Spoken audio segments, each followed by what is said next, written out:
ಮಾನ್ಯ GS ಪಾಟೀಲ್ ಸಾಹೇಬರಿಗೆ ಅಧ್ಯಕ್ಷಗಿರಿ ಸಿಕ್ಕಿದ್ದು ಒಂದು ಮನೆ ಖುಷಿನೂ ಅನ್ನಿಸ್ತದೆ. ಆಮೇಲೆ ಸಚಿವ ಸ್ಥಾನ ಸಿಗದೆ ಇರೋದಕ್ಕೆ ಸ್ವಲ್ಪ ದುಃಖನೂ ಅನ್ನಿಸ್ತದೆ.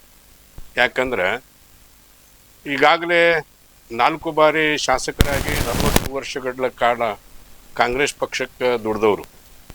ನಮ್ಮ ತಂದೆಯವರಿದ್ದಾಗ 2ನೇ ಬಾರಿ ಶಾಸಕರಾಗಿ ಆಯ್ಕೆ ಆದಾಗ ಸಚಿವ ಸ್ಥಾನದಲ್ಲಿ ನೋಡಬೇಕಂತ ಅವ್ರದ್ದು ಆಸೆ ಇತ್ತು. ಆ ಆಸೆನೂ ಈಡೇರಲಿಲ್ಲ.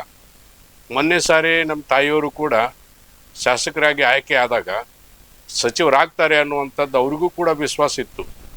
ಕಾರಣಾಂತರಗಳಿಂದ ಅದು ಕೂಡ ಆಗಲಿಲ್ಲ. ಹೀಗಾಗಿ ಒಂದು ಒಕ್ಕೂರಿನ ಹಕ್ಕೊತ್ತಾಯನ್ನು ಕೂಡ ನಾವು ಸರ್ಕಾರಕ್ಕೆ ಮಾಡಿದ್ವಿ.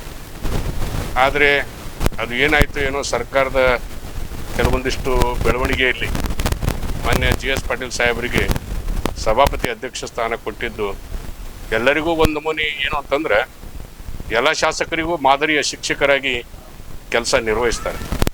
ತಾಲೂಕಿನಾದ್ಯಂತ ಎಲ್ಲರಿಗೂ ಬೇಕಾಗಿರುವಂಥ ವ್ಯಕ್ತಿ, ಎಲ್ಲ ಸರ್ವಧರ್ಮದವರಿಗೂ ಬೇಕಾಗಿರುವಂಥ ವ್ಯಕ್ತಿಯಾಗಿದ್ದವರು. ಅದಕ್ಕೆ ಒಂದು ನಮೂನಿ ಖುಷಿ ಆಗ್ತದೆ. ಅಧ್ಯಕ್ಷ ಸ್ಥಾನದಿಂದ ಮುಂದೆ ಅವರ ಮಕ್ಕಳಾದಂಥ ಮಿಥುನ್ ಜಿ ಅವರಿಗೆ ಮತ್ತು ಅಕ್ಷಯ್ ಪಾಟೀಲ್ ಜಿ ಅವರಿಗೆ ಇನ್ಮೇಲೆ ತಾಲೂಕಿನ ಎಲ್ಲ ಸಮಗ್ರ ಜನಾಂಗದ ಜವಾಬ್ದಾರಿ ಅವ್ರ ಮೇಲೆ ಭಾಳ ಬಿದ್ದಿದೆ.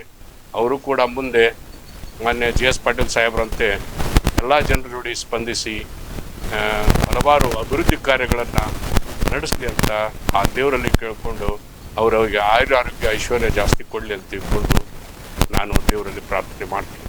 ಮತ್ತೊಂದು ನಮ್ಮ ಉತ್ತರ ಕರ್ನಾಟಕ ಭಾಗದ ಅತಿ ಹಿಂದುಳಿದಂಥ ತಾಲೂಕುಗಳಿವೆಲ್ಲ.